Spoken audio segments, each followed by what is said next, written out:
já uma comunidade religiosa, de homens e de mulheres, portanto, o mosteiro Duplice, que seguia os rituais hispânicos. Portanto, eram na mesma cristãos, mas tinham uma forma diferente daquela que era praticada em Roma. E esses rituais só chegam depois, mais tarde, já com Afonso Henriques, ou neste caso já com o pai de Afonso Henriques, o conde Dom Henrique. E a partir daí os mosteiros vão ser reformados. E vai acontecer aqui este mosteiro de Lens, em que ele vai passar para a ordem dos beneditinos. E vai funcionar durante algum tempo como mosteiro beneditino. Entretanto, no século XIV ele é extinto e passa à categoria de igreja paroquial. Daí que se perdeu, portanto, aqui nas laterais, imaginemos um claustro, ou pelo menos um espaço de recolhimento. Todas essas estruturas se perderam e hoje o que nós aqui temos basicamente é uma igreja. Basicamente não, é mesmo apenas uma igreja. A igreja é essa, que ela é designada estando na arquitetura românica, mas que ao longo dos tempos foi sofrendo alterações e basicamente do românico nós temos apenas o arco cruzeiro e alguns elementos aqui neste pórtico de entrada. O pórtico já ogival, que já foi por sua vez também os capiteis e as colunas. Gostaria também de destacar uma sepultura de um cavaleiro que está precisamente aqui nesta chamada antiga igreja, nesta Galileia. Galileia tinha dupla função. Uma delas, ou melhor, até podemos dizer três funções. Uma delas era um espaço para enterramento, e vocês veem aqui várias sepulturas, pelo menos duas, que são fáceis de identificar. Servia também para as cerimónias religiosas, quando a comunidade não coubesse toda na igreja, pelo menos tinha aqui um espaço resguardado para isso, e dava também para pernoitar para peregrinos, ou seja, por norma estes mosteiros têm sempre uma dependência. Aqui não temos esses documentos aqui de longe. Tinham sempre um espaço de recolhimento, ou seja, uma albergaria para os viajantes, quando essas albergarias estavam cheias, ou quando o mosteiro não tinha capacidade para ter albergaria. Tinha pelo menos um teto, não é? Onde as pessoas pudessem passar a noite. Quando eu falei de albergarias, Colões não consta que tenha tido. No entanto, o mosteiro da mesma ordem, o grande mosteiro aqui da região, Santa Maria de Pombeiro, esse sim tem uma albergaria anexa e existem vários documentos até a referir com despesas que essa albergaria tinha, precisamente com a passagem de peregrinos. Gostava só de destacar no interior da igreja um relevo que tem uma representação da última ceia. Portanto, acaba por ser das obras de arte mais interessantes deste mosteiro. O seu interior também tem vários retábulos, alguns maneiristas e outros já barrocos. Há uma pintura, inclusive, e esta é das poucas igrejas em Amarante que tem uma pintura dedicada a São Gonçalo, e há também dois frescos alusivos, penso que com motivos marianos, portanto alusivos ao nascimento de Cristo, no interior da igreja, que era, precisamente, ou seja, faz parte do revestimento primitivo da igreja. Portanto, as igrejas românicas e depois, pelo menos até ao século XVI, tinham alguma estatuária, mas não era muito comum. O que elas tinham sim em comum ou tinham bastante em larga escala, eram pinturas na própria parede, os chamados frescos. Portanto, se quiserem podem dar uma com cuidado, depois está ao fundo.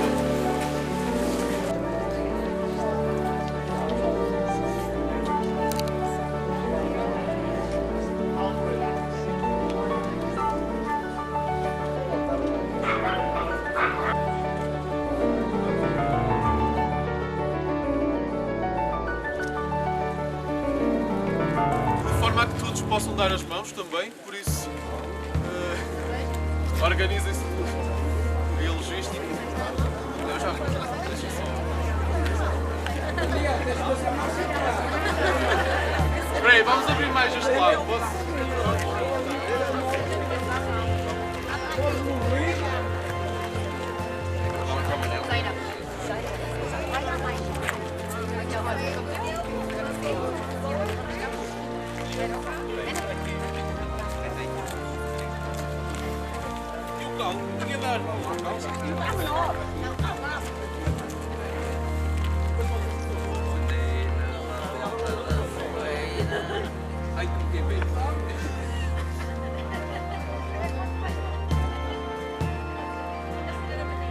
Aqui deste lado não há muito espaço, se calhar conseguimos deste lado mais. Olhem, enquanto começamos, nós agora vamos dar a saída oficial da caminhada. Antes de mais, bem-vindos, muito bom dia. Desejo-vos uma boa caminhada, portanto, um bom caminho de São Gonçalo. É para nós bastante gratificante, apesar de todas as contrariedades que foram ao longo desta semana, conseguimos ter este grupo tão numeroso e sob as duas formas, ou seja, tivemos os ciclistas que já saíram há bocado, agora os peregrinos a pé. Portanto, é muito bom que tenhamos toda esta afluência. Significa que os caminhos de São Gonçalo já fazem parte das festas e acho que já não há festas sem eles. Portanto, este já é aquele que é o 8º caminho, ou seja, já demos a volta às 7 rotas de peregrinação. Esta já é a segunda volta. A partir também deste momento, nós até agora íamos fazendo 2 caminhos por ano e basicamente ficava por aí. Posso anunciar-vos que este ano irão haver novidades. Portanto, os caminhos de São Gonçalo não encerram com as 2 caminhadas anuais. Elas têm toda uma componente cultural e toda uma componente de vivência que vocês a breve tempo irão começar a perceber aquilo que eu estou neste momento a dizer. Penso que já estão todos. Eu ia pedir só à colega, à Iva, que fizesse o anúncio das localidades que estão aqui presentes. Então temos Celúrico de Basto, Lousada, Porto, Amarante, Felgueiras, Lixa, Penafiel,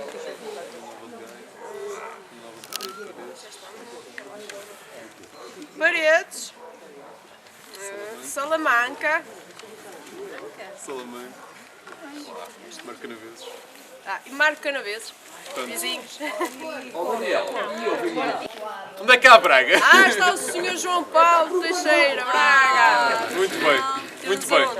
Pronto, olhem, então agora vamos continuar aqui este ritual de saída. O Marco também já faz parte daquilo do nosso habitual, vai ler um poema desta poesia lírica de São Gonçalo, portanto uns poemas do século XVI.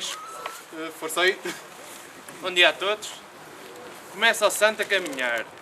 Passa Portugal, Castela, Aragão, Itália. Chega a Roma. Visita alguns lugares santos. Passa a Veneza e nota suas grandezas. Embarca-se para Jerusalém. Vê algumas coisas notáveis. Chega à Santa Cidade e visita os santos lugares.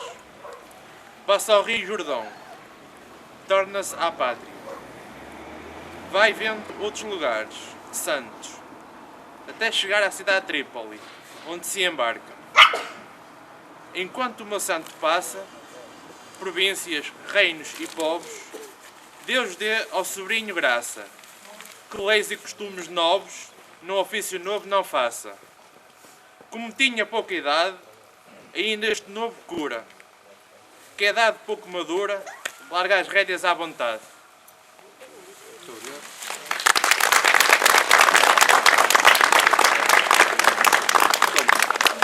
Antes de sairmos, só ia dizer o seguinte.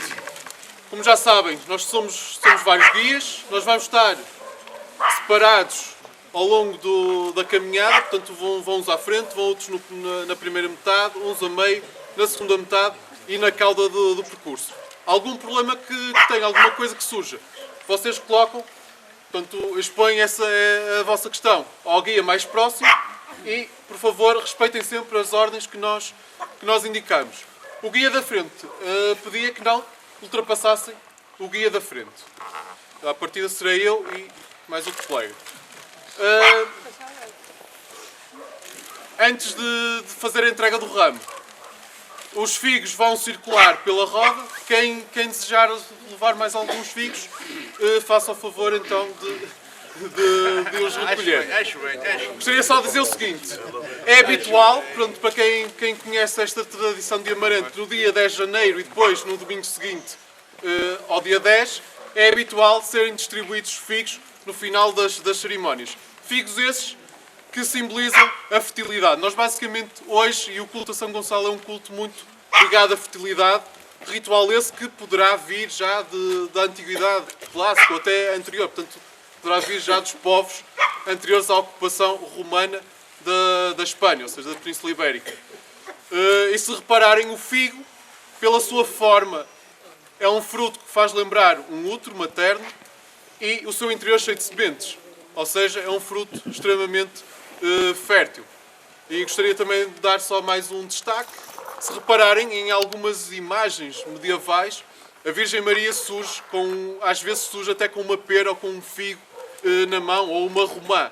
São nomeadamente frutos que simbolizam a fertilidade, neste caso, associada à Virgem Maria, que por seu intermédio vai dar origem a uma religião nova. Portanto, cada uma das sementinhas acaba por ser uma pessoa. E se repararem, a própria semente de um figo faz lembrar, ou tem uma forma muito semelhante a um espermatozoide.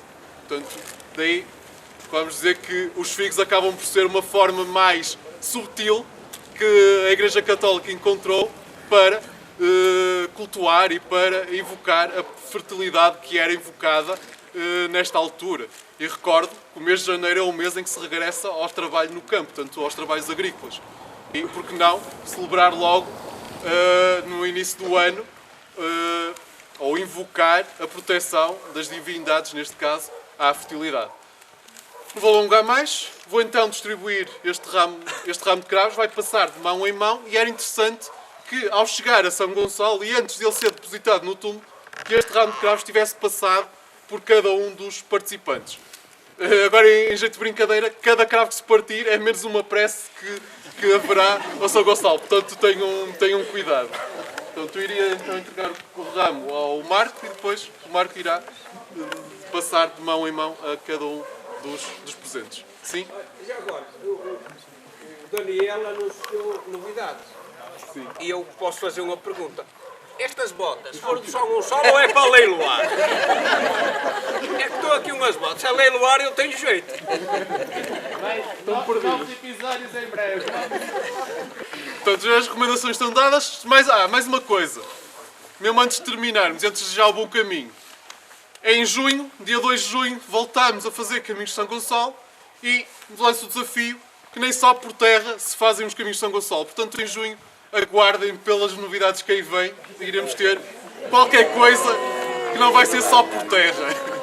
Portanto, e, mais uma vez, bom caminho a todos e que São Gonçalo vos proteja. Vamos lá.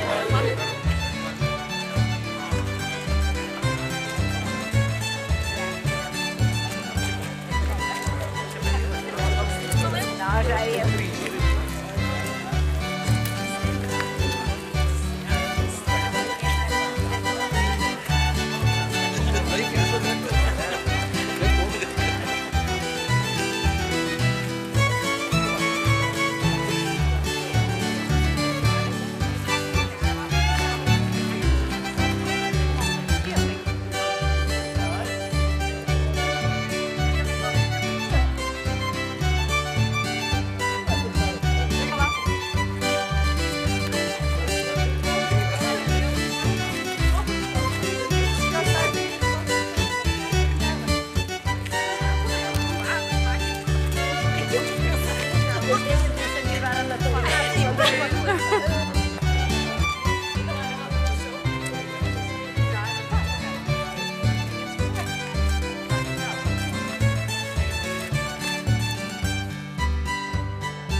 Mais importantes ruas da cidade, de há uns anos atrás, a Rua do Porto e a Rua de Guimarães. Estas eram as principais travessias quer para Guimarães e depois para Braga, quer para a cidade do Porto.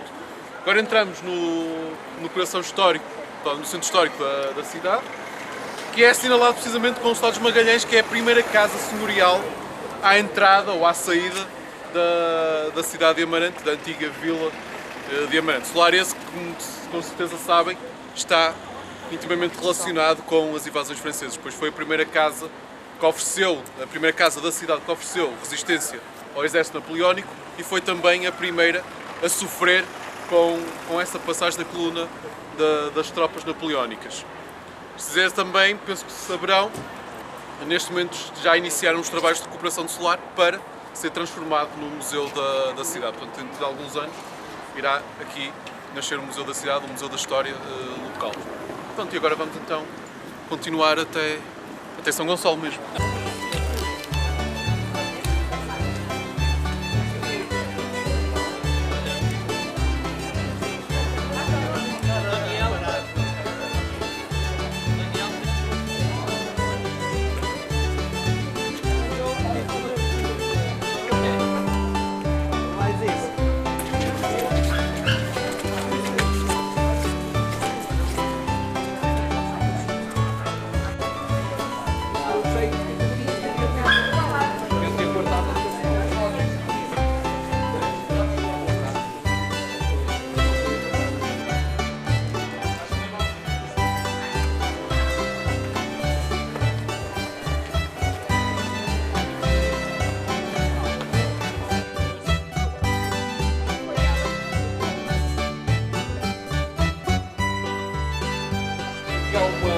Há um relato que diz que eram cada vez mais os peregrinos que eles tinham depois de acolher e prestar assistência e daí que foram necessários criar novos espaços para o seu acolhimento, ou seja, novas albergarias. Portanto, isso é dos documentos que nos comprovam, não é? A quantidade de gente que aqui chegava nesse período, num período em que a Igreja de São Gonçalo ainda estava em construção. Portanto, pedia só o seguinte, ainda há pessoas que não levaram os escravos, se pudessem pegar.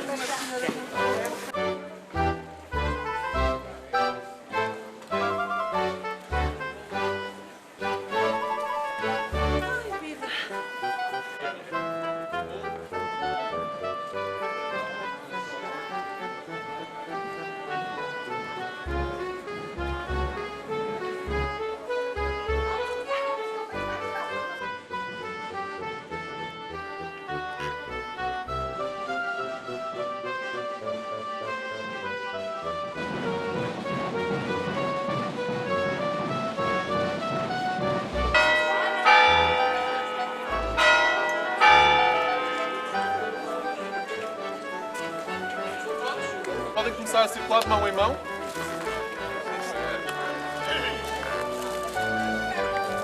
Não.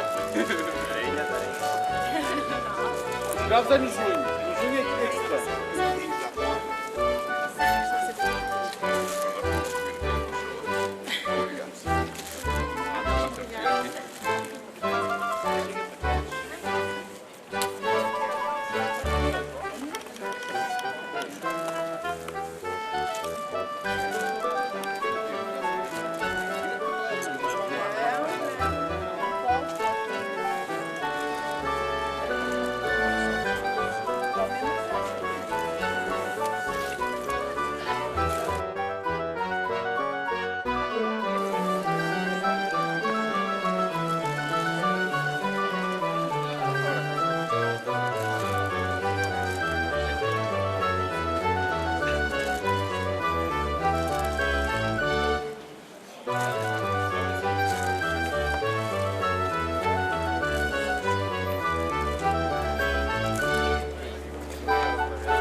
Pronto, agora é o seguinte. Este molho de cravos costuma ser distribuído por um de nós. Uma vez que esta atividade praticamente estava perdida no início desta semana e houve uma entidade que se ofereceu e que nos patrocinou o autocarro. E essa entidade foi a União de Freguesias de Amarante, portanto das freguesias de São Gonçalo, Cepelos, Madalena e Gatão.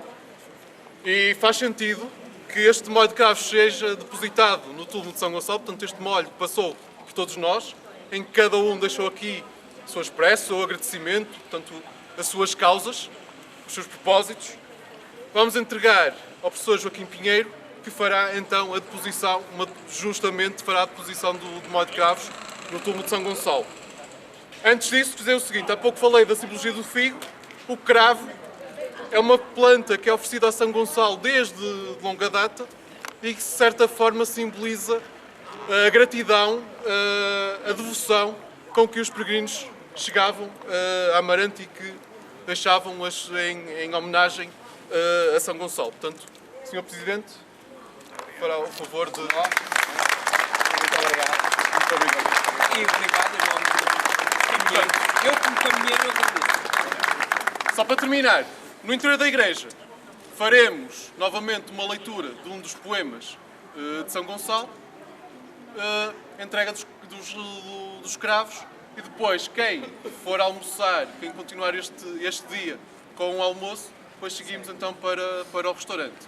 A quem não vai almoçar connosco, desejo um resto de dia de São Gonçalo feliz, que esta atividade tenha sido de vosso agrado e nós cá estaremos para próximos eventos. Portanto, a todos muito obrigado.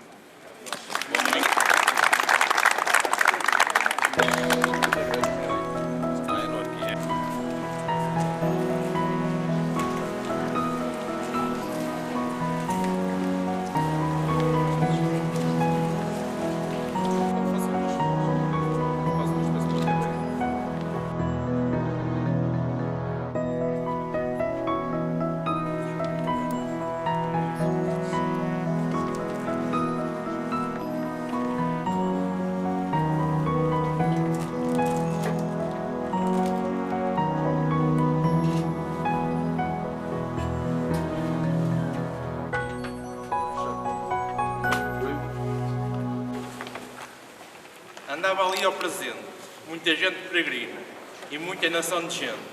Passa alegre e contente à terra santa e divina. Estava no porto de Posta, uma nau formosa e bela, que dizia o mestre dela, que era um cavalo de posta. Metida no golfo à vela, com o mestre ou com o escrivão. Cada um fazia o contrato, como era uso e razão. E metendo o pobre fato, pedem a Deus tempo e sação. O santo, que isto adivinha, como os demais se adianta, e para a praia caminha a embarcação, que tinha insígnias da Terra Santa. Entra e mete-se num canto, com a trouxinha que traz, e ali no canto onde jaz, faz o seu ofício santo, que tão santamente faz.